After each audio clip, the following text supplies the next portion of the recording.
Okay, forgive Maya in the background. She's decided that right at this moment it's absolutely necessary for her to chew her bone.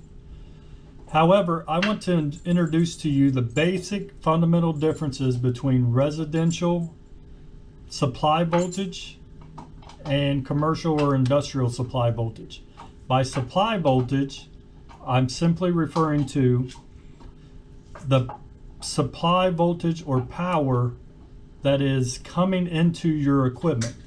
So it'll start at the transformer provided by the power company, come into the building or the home, usually go to a breaker box or a panel box, be sent out to the equipment, go through a service disconnect or a safety like an SSU switch on a furnace, or actually a lever disconnect on an outdoor unit.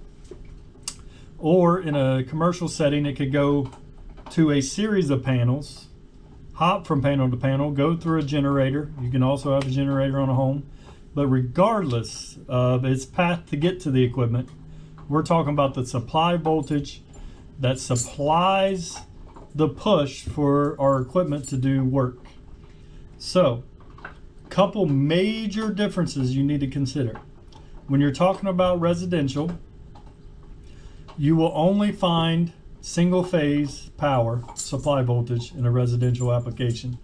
The voltages you'll be dealing with are often, there's two, often referred to as 110 or 120 VAC or volts, volts alternating current. You'll never have DC going into a residential application.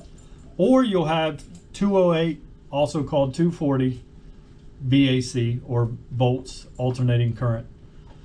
Regardless, they'll always be single phase. Single phase simply meaning you have a hot, a neutral, and you always need a ground. Verify your ground as a safety.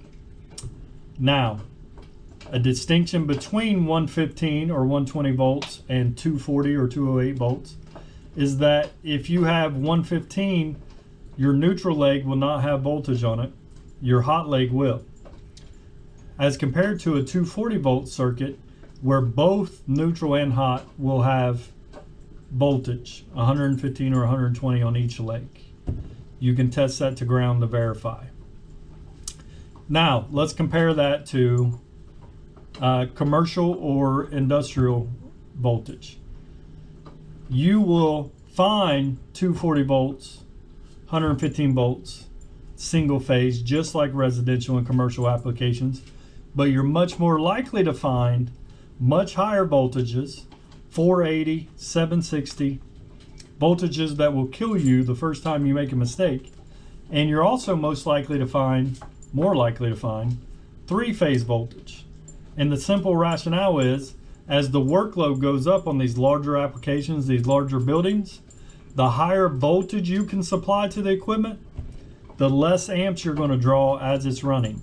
So it's simply an efficiency issue. So when you're working on commercial industrial applications, be particularly careful. Always be careful, but be particularly careful to take note, to test, to verify what type of line supply voltage you have before you open up that cabinet. Because 480, 760, one mistake, you could be gone. Nice little fact, my uncle blew his thumb off. It arced from a 460 contactor and melted the end of his thumb off.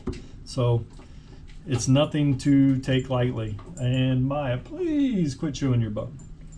Also, a couple other things to consider in residential and, in commercial and industrial, that when you're considering line voltage, you also must consider control voltage. In a residential application, 99% of the time it's going to be 24 volt control voltage. Not true in commercial and industrial. You can have 120 volt control voltage, 240, 460, even higher in some odd applications. So when you're working on controls, be particularly careful in commercial or residential. They are very different going from residential to commercial. Rarely ever have I seen a commercial tech working on residential get injured. it's not that uncommon to find a young residential tech go into commercial, be too comfortable, get into some high voltage, be injured or even killed. So just a couple differences I want to make note of.